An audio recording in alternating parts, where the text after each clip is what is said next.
বিচারিক হত্যাকাণ্ডের মাধ্যমে তাদেরকে শহীদ করে দেওয়া হয়েছে। আল্লামা দেলোয়ার হোসেন সাঈদী যেভাবে মানুষের কর্ণ করে কোরআনের আওয়াজ তুলে দিয়েছেন, সেই কারণে জনগণ ফুঁসে উঠবে, সেই জন্য আল্লামা দেলোয়ার হোসেন সাঈদীকে চিকিৎসার নামে হাসপাতালে শহীদ করে দেওয়া হয়েছে। মনে করেছিলেন এর মাধ্যমেই তারা আজীবন টিকে থাকবেন, কিন্তু আল্লাহর সিদ্ধান্ত ব্যতিক্রম। ঠিক আছে কিনা? যে প্রতিফলন হয়েছিল, তো তারা মনে করেছিলেন আন্দোলন 5-5 জন নেতাকে শেষ করে দিলে শেষ হয়ে যাবে, কিন্তু এই 15 বছর আগে জামাত ইসলামে যা ছিল তার চাইতে বাড়ছে না কমছে? যে সম্মানিত ভাইরা, আমি মাঝে মধ্যে বলি যে জোয়ার আল্লাহ সাহেব রাজাপুরে উঠে নাই, সব জায়গায় উঠেছে।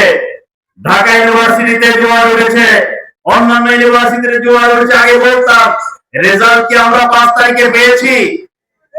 আমরা পেয়েছি। গতকালকে জাহাঙ্গীরনগর বিশ্ববিদ্যালয়ের রেজাল্ট আমরা কিছুক্ষণের মধ্যে পেয়ে যাবো ইনশাআল্লাহ। ঠিক আছে কিনা? যে আমরা মাঝে মধ্যে শুনি যে সুযোগ যেহেতু আসছে, সুযোগ আপনাদেরকে নাকি দেবে না, এর কথা আপনারা শুনেন কিনা? আমি তো আবার একটু বিলে খালে হাঁটি, তো এই জন্য কানে আসে। নির্বাচনের তফসিল যখন ঘোষণা দেবে, তখন কিন্তু ফারগিরা থেকে যখন 2 দিন ফিরে শুরু হবে, তখন আর মাঠে পাওয়া যাবে না। এরকম কথা এখানে আছে নাকি? রাজাপুরের মানুষ অবশ্যই ভদ্র এটা বলে না, আমি তো সব জায়গায় যাই, সেটা শুনি আর কি। আবার বলেন যে কেন্দ্রে তারা বাইরে স্লোগান দেবে, আমরা মাঝখানে ভিতরে কাজ করে নেব।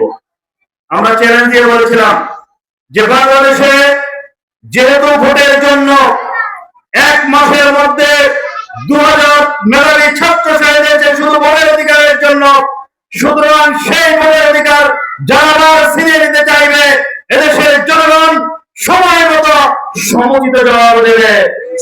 সম্মানিত ভাই আমার, তার প্রমাণ কিন্তু 9 তারিখে দিয়েছে। নানান ভাবে চেষ্টা করেছিল নেওয়ার জন্য, ছাত্ররা কিন্তু চান্স দেয় নাই।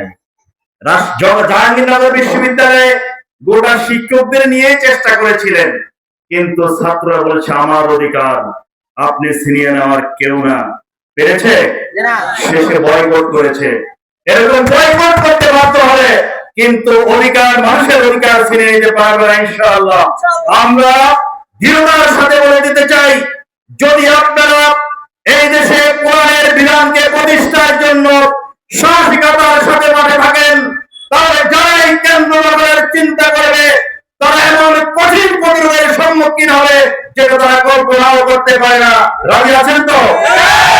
সম্মানিত ভাইরা আমার, আসুন শেষে কথা বলতে চাই। 54 বছরে যেহেতু শান্তি পাই নাই, শান্তি পাওয়ার কোন সম্ভাবনা নেই। মুহাম্মদ সাল্লাল্লাহু আলাইহি ওয়াসাল্লামের চাইতে যোগ্য কোন ব্যক্তি পৃথিবীতে এসেছেন, আসবেন, এরকম সম্ভাবনা কি আছে? মুহাম্মদ সাল্লাল্লাহু আলাইহি ওয়াসাল্লাম 40 বছর পর্যন্ত তার জাতির মানুষদেরকে মুক্তি দেওয়ার জন্য নিজের যোগ্যতা, দক্ষতা দিয়ে নানাভাবে চেষ্টা করে মুক্তি দিতে পারেননি, কারণ সেটা ছিল তার নিজের ইচ্ছায়। কিন্তু 40 বছর পরে যখন আল্লাহর দেওয়া বিধানের মাধ্যমে মানুষদেরকে মুক্ত করার জন্য চেষ্টা করেছিলেন, মাত্র 23 বছরের মধ্যেই মানুষদেরকে এমন এক শান্তিময় পরিবেশ উপহার দিতে পেরেছেন যেটা গোটা বিশ্ব স্তরিত হয়েছে। সম্মানিত ভাইরা আমার, সুতরাং সেই কোরআন আমাদের মাঝে আছে। এই কোরআনকে বিজয়ের মাধ্যমে আমরা একমাত্র মুক্তি পেতে পারি। বাংলাদেশ জামাত ইসলামী সেই কোরআন বলে আগামী জাতীয় সংসদ নির্বাচনে যারা সংসদ সদস্য নির্বাচিত হবে, তাদের মাধ্যমে জাতীয় সংসদে কোরআনের মাধ্যমে দেশ পরিচালনা করতে চাই। আমরা মুসলিম হিসাবে যে ঈমান এনেছি, লা ইলাহা ইল্লাল্লাহ, আল্লাহ ছাড়া কারো আইন মানে না, আল্লাহ ছাড়া কারো বিধান মানে না। সুতরাং আল্লাহর আইন প্রতিষ্ঠার মাধ্যমে আগামী জাতীয় সংসদে আমরা দাঁড়িপাল্লা প্রার্থীদেরকে নির্বাচিত করে সংসদে কোরআনের রাজ কায়েম করব, এবং কোরআনের রাজ কায়েমের মাধ্যমে মানুষের অধিকার ফিরে আনবো, মানবিক রাষ্ট্র আমরা গঠন করব। এর মাধ্যমে সারা দুনিয়াব্যাপী একটি সমৃদ্ধশালী বাংলাদেশ গড়ে উঠবে। আল্লাহ তাআলা আমাদের সবাইকে তৌফিক দান করুন।